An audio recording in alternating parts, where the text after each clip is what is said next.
everybody, welcome back to my channel. Today I wanted to talk to you about the lockout laws that are coming out in Brisbane. Yay, lucky us. It is a hashtag story time today, so I hope you enjoyed this. If you do, give it a thumbs up and let me know. And also, I'm starting a massive conversation about this and I would love to hear your opinions. So if you have a better solution, please do let me know in the comments down below. Okay, so basically Anastasia Palaszczuk has come out and she has admitted that we have a serious problem with alcohol-fueled violence. And I said, good on you, honey, because yes, that is true. I'm not going to deny that we do have a problem with alcohol-fueled violence. However, I think we have more of an issue with alcohol consumption and the alcoholic culture that we have here in Australia than we do with the violence. So if we can find a way to educate people on the healthy and safe consumption of alcohol and giving them the right tools to protect themselves as well as each other, I feel like we'd have a much better solution than these lockout laws. You'll see in Sydney they were a complete flop. It is absolutely terrifying in King's Cross now because there is no one around anymore. The businesses are closing down because they're not getting any business because people are terrified of these lockout laws. And the fact for me being a small blonde female, yes, I have to play this card. I'm sorry, it's true. I wish it wasn't, but it is.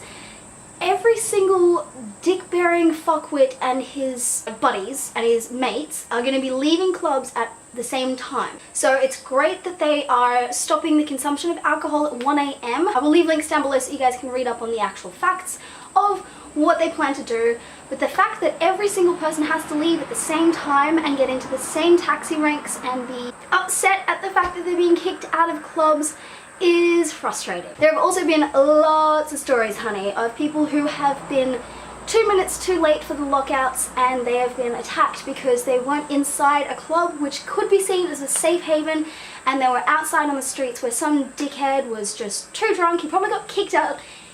The fuckwit that, you know, starts the fights has probably been kicked out for drinking way too much alcohol in the first place.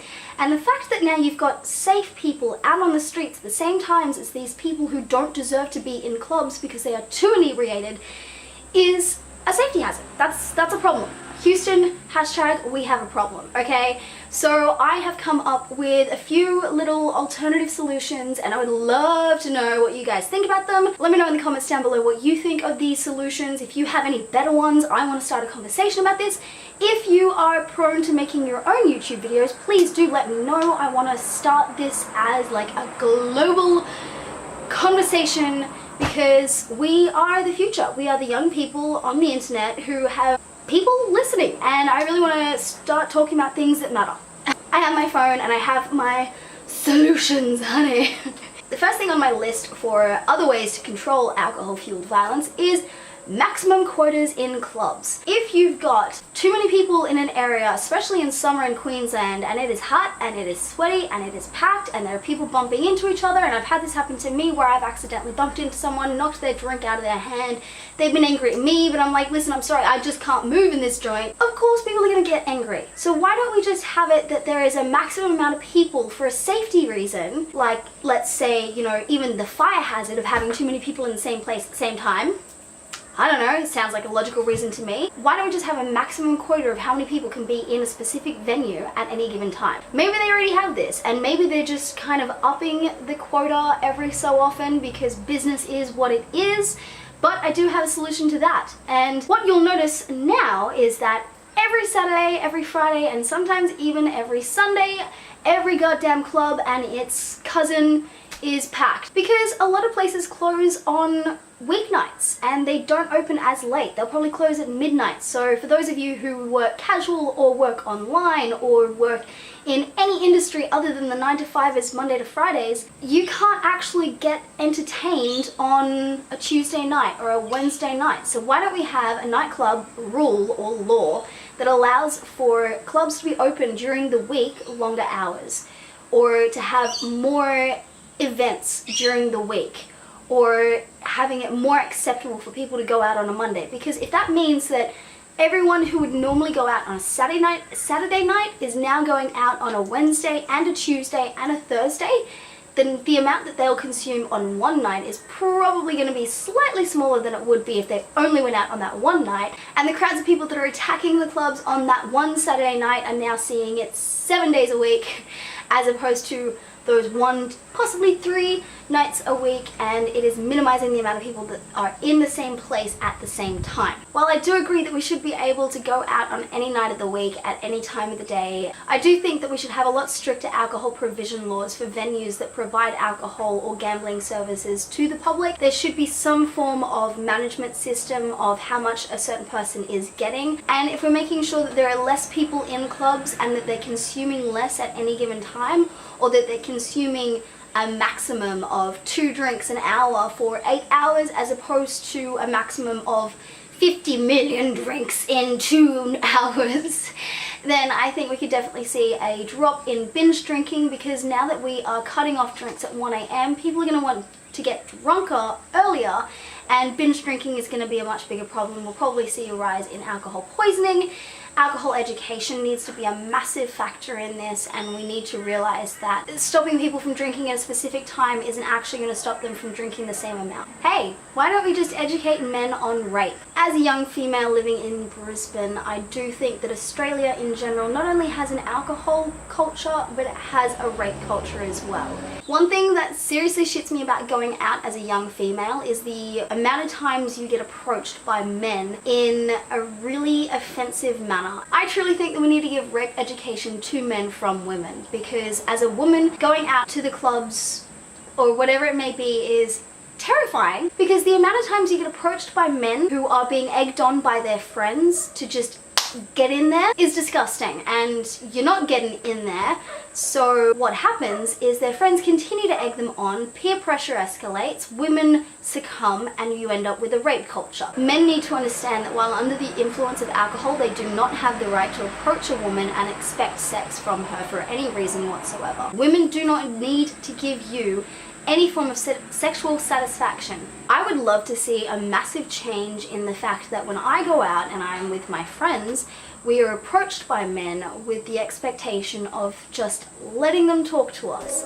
It is not invited, they do not request to have a conversation with us, they simply apply themselves to our group and expect us to then invite them in and allow them to do what they want. Unfortunately, I have been told by plenty of my male friends that the sex education that they were provided in school was subpar and often involved footy on the oval with their teachers. Why women aren't teaching young boys about rape and about sex education is kind of horrifying for me, because there is a rape culture in Australia, and men are being egged on by other men, and peer pressure is a massive factor in this as well. Teaching guys to be more respectful while sober or under the influence of alcohol is a massive part of this as well, and it will definitely lower the amount of rape cases that we have and violence that we have.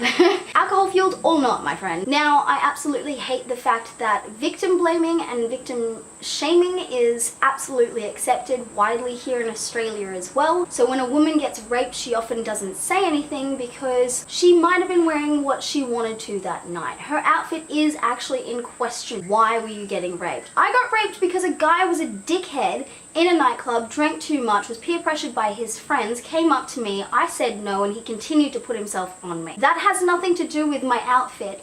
Unfortunately, I do think that women should be provided self-defense lessons, whether it be in high school, college, university, whatever. There should be some form of education for women on ways to defend themselves in these situations, because it's not fair that we have to be expected to provide things when we don't want to.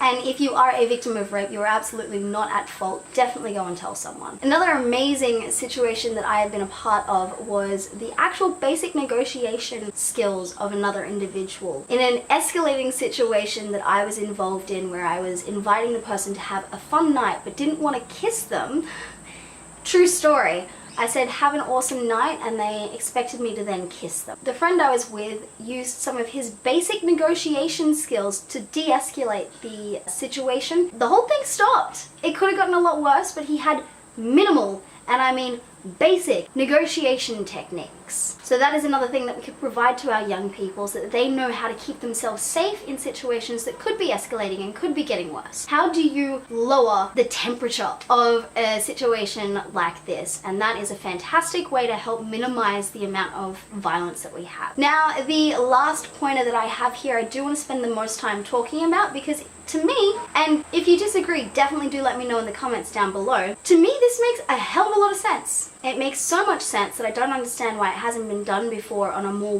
widely accepted basis.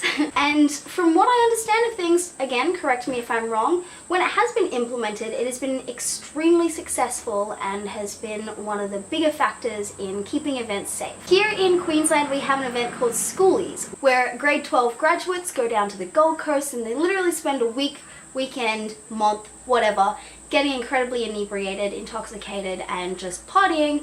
And yes, as you can imagine, having that many young people doing stupid things in the one place, you often have quite a bit of rape, violence, and serious rates of crime in the same place at the same time. One thing that has been quite successful has been the Red Frog campaign, where I believe the Red Cross gives out red frogs and provides a safe haven for individuals in order to avoid situations that are unsafe or harmful for anyone. Why the hell don't we have safe haven situations in nightclub areas in Queensland? If we could provide young people with a sectioned off safe area where they can just relax and be looked after by the law enforcement, medical professionals and counsellors, be provided lollies and water so that they can calm down and get out of whatever situation they may be in, I feel like that's a lot safer than having everyone in the same place at the same time.